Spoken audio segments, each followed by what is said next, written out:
ग्वालियर में OLX पर नौकरी का विज्ञापन देख एक विवाहित महिला को महंगा पड़ गया। जब उसने विज्ञापन में दिए नंबर पर कॉल किया तो उसका एक व्यक्ति ने इंटरव्यू लिया और सरकारी विभाग में जॉब दिलवाने का वादा किया। महिला ने उस व्यक्ति को बताया कि उसका पति से विवाद चल रहा है, तो उसका फायदा उठाकर महिला से दोस्ती कर प्यार के जाल में फंसाया। फिर उसे लिव इन रिलेशनशिप में अपने घर पर रखकर उसका शोषण किया और अपनी पत्नी को मौत होने की बात बोलकर शादी का झांसा दिया। जब महिला को पता चला कि उसकी 2 पत्नियां हैं तो उसने विरोध किया तो उसके साथ उसने मारपीट की, जिसकी पीड़ित महिला ने थाने में शिकायत की। वहीं पुलिस ने मामला दर्ज कर कार्रवाई शुरू कर दी है। दरअसल शहर के हजीरा निवासी 34 वर्षीय महिला की 7 साल पहले शादी हुई थी, पर साल 2021 में उसका पति से विवाद होने पर वह अलग रह रही थी। आर्थिक स्थिति खराब होने पर उसे एक नौकरी की जरूरत थी और नौकरी तलाश कर रही थी। महिला ने मोबाइल पर OLX पर जॉब का विज्ञापन देखा। विज्ञापन में नीचे एक मोबाइल नंबर लिखा हुआ था। महिला ने ऐड में नीचे दिए गए नंबर पर बात की तो उसकी बातचीत गुलाब खटीक नामक व्यक्ति से हुई। गुलाब खटीक ने उसे सरकारी जॉब दिलाने का वादा कर इंटरव्यू के लिए अपने घर खटीक मोहल्ला पुरानी छावनी बुलाया, जहां उसने महिला का इंटरव्यू लेने के बाद उसे बताया कि वह अपने 10 साल के बेटे के साथ घर पर अकेला रहता है। उसकी पत्नी की मौत हो चुकी है। अगर वह उसके घर रुककर कामकाज करेगी तो उसकी सहायता मिलेगी और नौकरी भी दिलाएगा। इस पर महिला राजी हो गई और जिसका उसने फायदा उठाया और महिला से दोस्ती कर प्यार का इजहार कर शादी का वादा किया और उसका शारीरिक शोषण किया।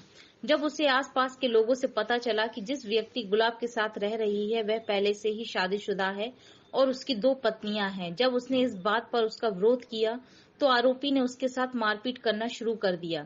जब नौकरी के नाम पर शारीरिक शोषण से परेशान होकर महिला अपनी मां के घर पर रहने के लिए आ गई तो आरोपी गुलाब उसकी मां के घर पर आकर गाली गलौज व मारपीट करने लगा।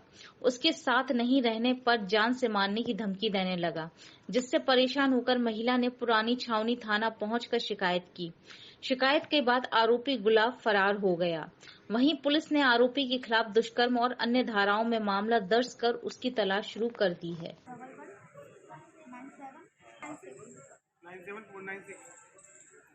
सर, OLX पर मैंने नौकरी का विज्ञापन देखा था। जो गुलाब खटीक नाम का व्यक्ति है, इसने OLX पर विज्ञापन डाला था नौकरी का और मेरे से कहा था कि आपको 15,000 रुपये सैलरी मिलेगी, विद कमीशन मिलेगा, बोनस मिलेगा।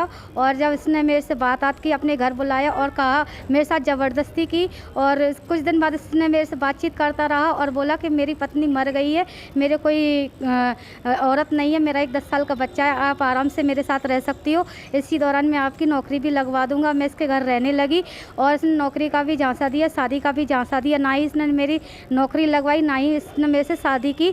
और जितने दिन मैं इसके यहाँ पर रही, इसने मेरे साथ बिना मेरी मर्जी के खिलाफ ज़बरदस्ती गलत काम किया और मेरे पैसे भी खा लिए और मेरे कान के गिरवी रखवा दिए। और जब मुझे इसके मोहल्ले वालों से पता चला कि इसकी पहले से ही 2 पत्नियां हैं, तो जैसे तैसे करके मैं अपने घर वापस आ गई। अपने घर आकर रहने लगी हूँ तो वहाँ पर भी आकर रोज़ धमकियाँ देता है, गाली गलौज करता है, मारपिटाई करता है और कोई मोहल्ले में बीच बचाव करता है तो उससे कहता है कि मैं तुम पर हरिजन एक्ट लगवा दूंगा। कोई को मेरे बीच में बोलने की ज़रूरत नहीं है। मेरी माँ की भी मार पिटाई की और मेरी भी मार पिटाई की। बड़ी मुश्किल से मैं बड़ी हिम्मत करके और थाने में इसकी रिपोर्ट डाली है, वहाँ पर भी सुनवाई नहीं की। जब मैंने जन सुनवाई में आवेदन दिया और CM हेल्पलाइन लगाई है, जब मेरी कार्रवाई पर काम किया गया है।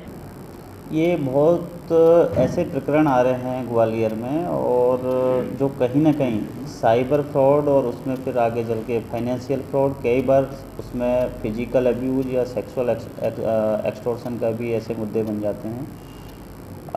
ग्वालियर साइबर टीम लगातार इस चीज़ में हमारी तरफ से एक जागरूकता अभियान चलता है, लोगों से संवाद होता है, आपके माध्यम से भी हम लगातार मैसेज छोड़ते हैं। लेकिन उसके बावजूद कुछ भोले भाले लोग जाने अनजाने में इनके शिकार बन जाते हैं। ऐसी ही घटना पुरानी छावनी में हुई है। एक महिला को ऑनलाइन अप्रोच करके उसको एक नौकरी का झांसा दिया गया। नौकरी के झांसे के साथ उसमें जैसा कि महिला ने FIR के प्रतिवेदन में बताया है कि उसको लगभग 5 से 6 महीने उसके साथ सेक्सुअल एक्सप्लॉयटेशन किया और फिर जब उस महिला को उसके बारे में मालूम चला कि ऑलरेडी मैरिड है और पहले भी ऐसे कुछ महिलाओं के साथ में कर चुका है, तो महिला एक पुरानी छावनी थाना क्षेत्र पर आई, उसने पूरी घटनाक्रम बताया, उसी में एक FIR दर्ज की है। अब इस चीज़ में जो इन्वेस्टिगेशन का पार्ट है, हम बड़ा ये देख रहे हैं कि कहीं ये आदमी हैबिचुअल तो नहीं है, कहीं और भी किसी के साथ इस तरह की हरकतें तो नहीं कर चुका। वो इन्वेस्टिगेशन का पार्ट है। अभी FIR करके जो आरोपी है उसको गिरफ्तारी के जो टीम लगी हुई है। लेकिन सबसे इम्पोर्टेंट चीज़ जो मैं फिर आपसे दोहराना चाहूँगा कि किसी भी तरीके से जब तक आप जांच नहीं लो, परख नहीं लो और उसकी सत्यता की जांच ना हो जाए, किसी भी बहकावे में नहीं आए, छलावे में नहीं आए, साइबर फ्रॉड के शिकार ना बने, क्योंकि उससे सब तरीके से शारीरिक, मानसिक और इकोनॉमिक तरीके से आदमी का शोषण होता है। और ऐसे लोगों को कहीं ना कहीं रोकना पड़ेगा और सतर्क रहना पड़ेगा। जागरूकता ही इसमें एकमात्र उपाय है।